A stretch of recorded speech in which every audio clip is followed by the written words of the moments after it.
रजिंदर सिंह शस्त्रधारी कवि श्री फतेहगढ़ साहिब तो जी।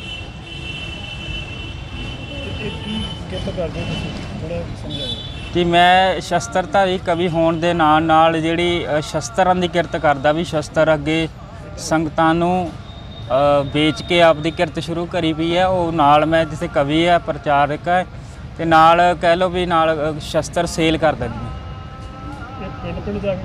हाँ जी, पिंड पिंड जाके शहर शहर जाके जिथे भी मैनू संगतां बुलाउंदियां ने जां प्रचार लई सददियां, नाल मैं आपदी किरत भी करदा, प्रचार करदा पहलां स्टेज दे उपर, उस तो बाद जिहड़ी आपदी किरत करदा नाल।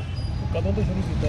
ये लगभग भाई साहब जी 12 फरवरी 2021 तो ही शुरू करी किरत। पहले मैं घर दे विच ही रह के किरत करदा सी, ते हुण जिहड़ी संगतां दे सामणे लिया के बाहर लिया के किरत करदा। ਤੁਸੀਂ ਸ਼ਸਤਰਾਂ ਦੀ ਹੀ ਇਹ ਕਿਉਂ ਸੋਚਿਆ ਵੀ ਸ਼ਸਤਰਾਂ ਦੀ ਹੀ ਕਿਰਤ ਕੀਤੀ ਜਾਵੇ, ਨਾਲ ਸ਼ਸਤਰਾਂ ਬਾਰੇ ਦੱਸਿਆ ਜਾਵੇ?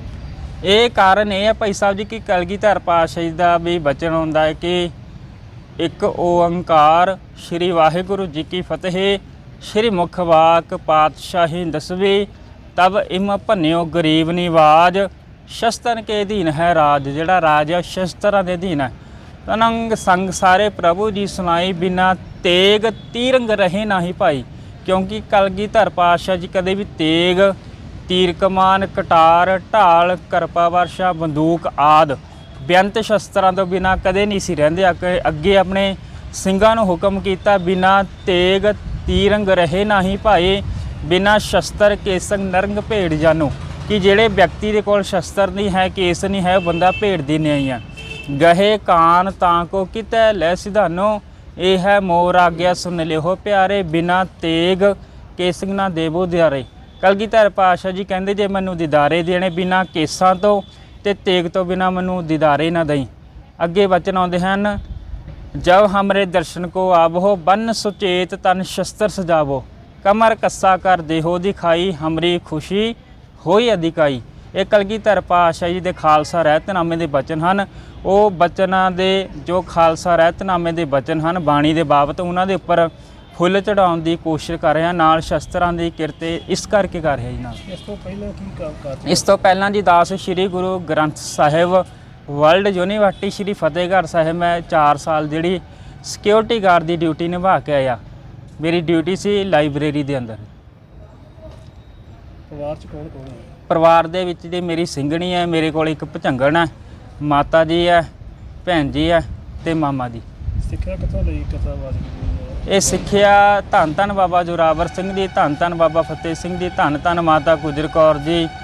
ਜਿਹੜਾ ਸ਼ਹੀਦੀ ਅਸਥਾਨ ਹੈ ਗੁਰਦੁਆਰਾ ਸ਼੍ਰੀ ਫਤਿਹਗੜ੍ਹ ਸਾਹਿਬ, ਉੱਥੇ ਸਾਹਿਬਜ਼ਾਦਿਆਂ ਦੇ ਸ਼ਹੀਦੀ ਸਥਾਨ 'ਤੇ ਹਰ ਰੋਜ਼ ਜਾਣ ਦਾ ਸਮਾਂ ਜਿਹੜਾ ਮਿਲਦਾ ਹੈ ਮੈਨੂੰ, ਅਤੇ ਉੱਥੇ ਰਾਤ ਨੂੰ ਨਗਾਰੇ ਦੀ ਸੇਵਾ ਅਤੇ ਦੇਗ ਵਰਤਾਉਣ ਦੀ ਸੇਵਾ ਨਾਲ ਕਰਦਾ ਹਾਂ ਮੈਂ। ਅਤੇ ਜਿਹੜਾ ਇਸ ਕਰਕੇ ਉੱਥੇ ਜੁੜੇ ਹੋਣ ਦੇ ਨਾਲ ਨਾਲ ਜਿਹੜਾ ਇਹ ਗੁਰੂ ਸਾਹਿਬ ਨੇ ਸੋਝੀ ਬਖਸ਼ੀ ਹੈ ਕਿ ਬਾਣੀ ਅਤੇ ਬਾਣੇ ਦੇ ਵਿੱਚ ਰਹਿ ਕੇ ਆਪਦੀ ਕਿਰਤ ਕਰਾਂ। ਕਿੰਨੀ ਕਿਸਮ ਦੇ ਸ਼ਸਤਰ ਤੁਹਾਡੇ ਕੋਲ? ਮੇਰੇ ਕੋਲ ਲਗਭਗ ਭਾਈ ਸਾਹਿਬ ਜੀ ਕਾਫੀ ਕਿਸਮਾਂ ਦੇ ਸ਼ਸਤਰ ਨੇ, ਮੈਂ ਆਪ ਜੀ ਨੂੰ ਜਾਣਕਾਰੀ ਦੇ ਦਿੰਦਾ। ਸਭ ਤੋਂ ਪਹਿਲਾਂ ਸੰਗਤ ਜੀ, ਇਸ ਸ਼ਸਤਰ ਦਾ ਨਾਮ ਹੈ ਜੀ ਗੋਲੀਆ ਸ਼ਸਤਰ। ਗੋਲੀਆ ਸ਼ਸਤਰ ਆ ਇਹ ਤਿੰਨ ਤਰ੍ਹਾਂ ਦੇ ਮੇਰੇ ਕੋਲ ਇਸ ਸਮੇਂ ਸ਼ਸਤਰ ਮੌਜੂਦ ਹੈ। ਇਹ ਗੋਲੀਆ ਸ਼ਸਤਰ ਹੈ ਜੀ।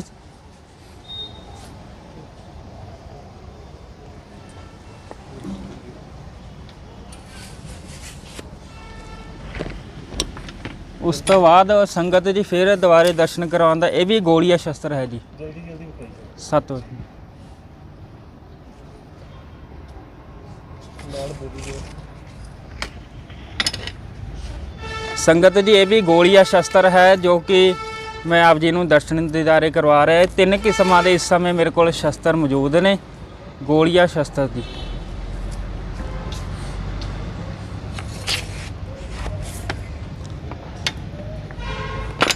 उस तो बाद संगत जी ये तेगा शस्त्र है।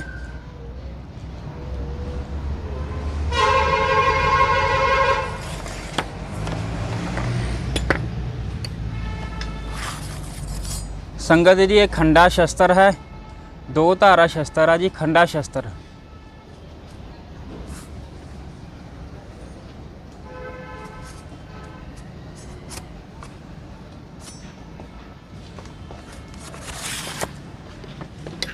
ਉਸ ਤੋਂ ਬਾਅਦ ਅੱਜ ਸੰਗਤ ਜੀ ਇਹ ਖੰਜਰ ਸ਼ਸਤਰ ਹੈ ਜੀ।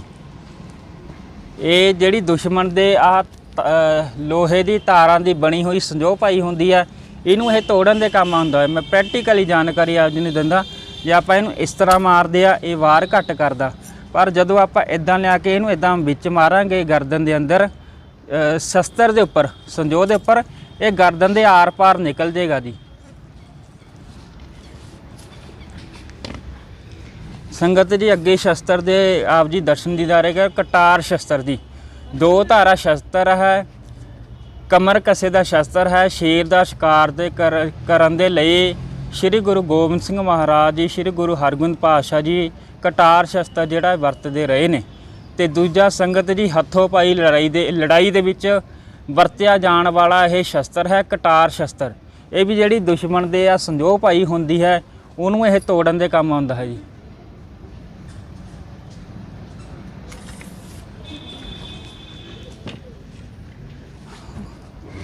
ਤੇ ਸੰਗਤ ਜੀ ਇਹ ਵੀ ਖੰਜਰ ਸ਼ਸਤਰ ਹੈ।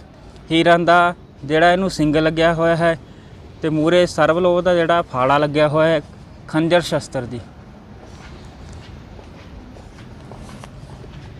ਉਸ ਤੋਂ ਬਾਅਦ ਆਜੋ ਸੰਗਤ ਜੀ ਇਹ ਢਾਲ ਸ਼ਸਤਰ ਹੈ। ਉਸ ਤੋਂ ਅੱਗੇ ਸੰਗਤ ਜੀ ਆਪ ਜੀ ਬਰਸ਼ੀ ਸ਼ਸਤਰ ਹੈ। ਉਸ ਤੋਂ ਬਾਅਦ ਵਰਸ਼ਾ ਹੈਗਾ ਇਹ ਜੀ। ਉਹ ਟਕਸਾਲੀ ਸ੍ਰੀ ਸਭਾ ਹਨ। ਤੇ ਇੱਕ ਹੋਰ ਆਪ ਜੀ ਨੂੰ ਮੈਂ ਜਾਣਕਾਰੀ ਦੇਵਾਂ ਕਿ ਜਿਹੜੀ ਇਹ ਸ਼ਸਤਰ ਹੈ ਜੀ, ਇਹ ਜੰਗੀ ਪੋਸ਼ਾਕ ਹੈ ਜੀ। ਇਹਨੂੰ ਸੰਜੋਗ ਕਿਹਾ ਜਾਂਦਾ ਹੈ ਜੀ।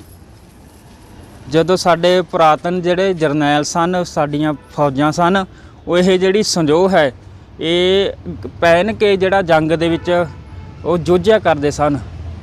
ਗਰਦਨ ਦੀ ਰਾਖੀ ਲਈ ਜੰਗ ਦੇ ਸਮੇਂ ਪਹਿਨਿਆ ਜਾਣ ਵਾਲਾ ਲੋਹੇ ਦਾ ਪੋਸ਼ਾਕਾ ਜੀ। ਉਹ ਕੜੇ ਹਨ ਜੀ ਸਾਡੇ ਸਰਬਲੋਹ ਦੇ ਜਿਹੜੇ ਹੱਥਾਂ ਦੇ ਵਿੱਚ ਪਾਏ ਜਾਂਦੇ ਹਨ।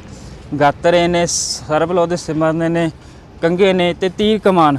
ਮੈਂ ਤੀਰ ਕਮਾਨ ਦੀ ਆਪ ਜੀ ਨੂੰ ਜਾਣਕਾਰੀ ਦੇਵਾਂ ਕਿ ਇਹ ਅਣਿਆਲਾ ਤੀਰ ਹੈ ਜੀ। ਅਣਿਆਲਾ ਤੀਰ ਹੈ।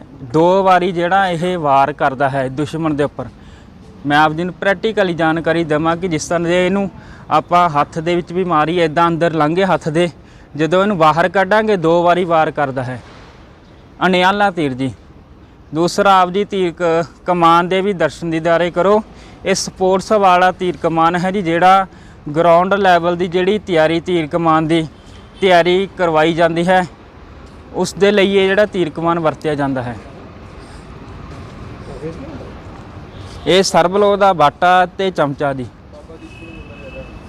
ਤੇ ਮਹਾਂਪੁਰਸ਼ੋ ਕੀ ਮਕਸਦ ਕੀ ਆਪਣਾ? ਮੇਰਾ ਮੇਨ ਮਕਸਦ ਹੈ ਜੀ, ਨਾਲ ਕਵੀ ਹੈ ਗੁਰੂ ਘਰ ਦਾ, ਤੇ ਨਾਲ ਮੇਰਾ ਮੇਨ ਮਕਸਦ ਇਹ ਹੈ ਕਿ ਨਾਲ ਪ੍ਰਚਾਰ ਕਰਾਂ ਤੇ ਨਾਲ ਆਪਦੀ ਕਿਰਤ ਵੀ ਕਰਾਂ।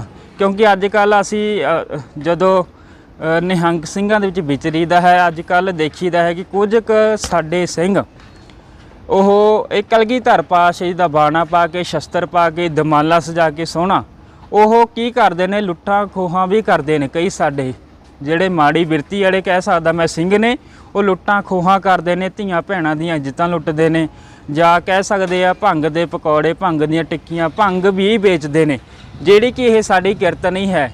ਇਹਦੇ ਨਾਲ ਸਾਡਾ ਸਿੱਖ ਧਰਮ ਦਾ ਕੋਈ ਸੰਬੰਧ ਨਹੀਂ ਹੈ। ਇੱਕ ਸੁਣੀ ਦਾ ਇਤਿਹਾਸ ਦੇ ਵਿੱਚ ਵੀ ਕਲਗੀਧਰ ਪਾਤਸ਼ਾਹ ਜੀ ਦਾ ਜਿਹੜਾ ਘੋੜਾ ਏ ਉਹ ਭੰਗ ਦੇ ਵਿੱਚ ਨਹੀਂ ਸੀ ਨਿਕਲਿਆ। ਤੇ ਅੱਜ ਕੱਲ੍ਹ ਦੇਖੀਦਾ ਸਾਡੇ ਸਿੰਘ ਵੀ ਭੰਗ ਦੇ ਪਕੌੜੇ, ਭੰਗ ਦੀਆਂ ਟਿੱਕੀਆਂ ਵੇਚਦੇ ਨੇ। ਇਹ ਬਹੁਤ ਗਲਤ ਗੱਲ ਹੈ। ਇਹਦਾ ਜਿਹੜਾ ਸੁਨੇਹਾ ਹੈ ਆਮ ਸੰਗਤਾਂ ਲਈ ਗਲਤ ਜਾਂਦਾ ਹੈ ਜੀ। ਕੀ ਅਗਲੀ ਰਣਨੀਤੀ ਕੀ ਤੁਹਾਡੀ, ਕਿਵੇਂ ਪ੍ਰਚਾਰ ਨੂੰ ਲਿਆਓਗੇ ਅਮਲ? ਆਉਣ ਵਾਲੇ ਸਮੇਂ ਦੇ ਅੰਦਰ ਵੀਰ ਜੀ ਮੇਰੀ ਸੋਚ ਇਹ ਹੈ ਕਿ ਜਦੋਂ ਮੈਨੂੰ ਸਟੇਜਾਂ ਦੇ ਉੱਪਰ ਸਮਾਂ ਮਿਲਦਾ ਹੈ, ਮੈਂ ਸੰਗਤਾਂ ਨੂੰ ਪ੍ਰੈਕਟੀਕਲੀ ਜਾਣਕਾਰੀ ਦੇਣ ਦੀ ਕੋਸ਼ਿਸ਼ ਕਰਦਾ ਹਾਂ। ਹਮੇਸ਼ਾ ਹੀ ਵੀ ਸੰਗਤਾਂ ਨੂੰ ਜਾਣੂ ਕਰਵਾਉਂਦਾ ਹਾਂ ਕਿ ਕਲਗੀਧਰ ਪਾਤਸ਼ਾਹ ਜੀ ਨੇ ਜੋ ਸਾਨੂੰ ਬਾਣੀ ਤੇ ਬਾਣਾ ਬਖਸ਼ਿਆ ਹੈ, ਕਿਉਂ ਬਖਸ਼ਿਆ ਹੈ, ਇਹ ਸਾਨੂੰ ਕਿਉਂ ਬਖਸ਼ਿਆ ਹੈ, ਇਸ ਨੂੰ ਅੱਗੇ ਆਪਾਂ ਪਾ ਕੇ ਸਾਨੂੰ ਕੀ ਕੰਮ ਕਰਨੇ ਚਾਹੀਦੇ ਹਨ, ਕੀ ਨਹੀਂ ਕਰਨੇ ਚਾਹੀਦੇ। ਤੇ ਸੰਗਤ ਜੀ ਮੈਂ ਇੱਕ ਸੁਨੇਹਾ ਮੀਡੀਆ ਰਾਹੀਂ ਦੇਣਾ ਚਾਹੁੰਦਾ ਹਾਂ ਕਿ ਖਾਸ ਕਰਕੇ ਨੌਜਵਾਨ ਭੈਣਾਂ ਨੂੰ ਕਿ ਆਪਣੀ ਇੱਜ਼ਤ ਦੀ ਰਾਖੀ ਦੇ ਲਈ ਕਰਾਟੇ ਅਤੇ ਸ਼ਸਤਰ ਵਿੱਦਿਆ ਜ਼ਰੂਰ ਸਿੱਖੋ। ਅੱਜ ਕੱਲ੍ਹ ਦੇਖੀਦਾ ਸਾਡੀਆਂ ਭੈਣਾਂ 'ਤੇ ਬੜੇ ਹਮਲੇ ਹੋ ਰਹੇ ਨੇ, ਇਸ ਲਈ ਉਹਨਾਂ ਭੈਣਾਂ ਨੂੰ ਬੇਨਤੀ ਕਰਦਾ ਕਿ ਆਪਣੀ ਇੱਜ਼ਤ ਦੀ ਰਾਖੀ ਦੇ ਲਈ ਕਰਾਟੇ ਅਤੇ ਸ਼ਸਤਰ ਵਿੱਦਿਆ ਜ਼ਰੂਰ ਸਿੱਖੋ। ਨੌਜਵਾਨ ਵੀਰਾਂ ਨੂੰ ਬੇਨਤੀ ਕਰਦਾ ਕਿ ਨਸ਼ੇ ਛੱਡੋ, ਕੇਸ ਰੱਖੋ, ਅੰਮ੍ਰਿਤ ਛਕੋ, ਸਿੰਘ ਸਜੋ, ਦਮਾਲੇ ਸਜਾਓ, ਤਿਆਰ ਬਰ ਤਿਆਰ ਹੋ ਕੇ ਕਲਗੀਧਰ ਪਾਤਸ਼ਾਹ ਜੀ ਦੀਆਂ ਖੁਸ਼ੀਆਂ ਪ੍ਰਾਪਤ ਕਰੋ। ਕਿਰਤ ਕਰੋ, ਨਾਮ ਜਪੋ, ਵੰਡ ਕੇ ਛਕੋ। ਪੰਜਾਬੀ ਬੋਲੋ, ਪੰਜਾਬੀ ਪੜ੍ਹੋ, ਪੰਜਾਬੀ ਸੁਣੋ। ਵਾਹਿਗੁਰੂ ਜੀ ਕਾ ਖਾਲਸਾ, ਵਾਹਿਗੁਰੂ ਜੀ ਕੀ ਫਤਿਹ।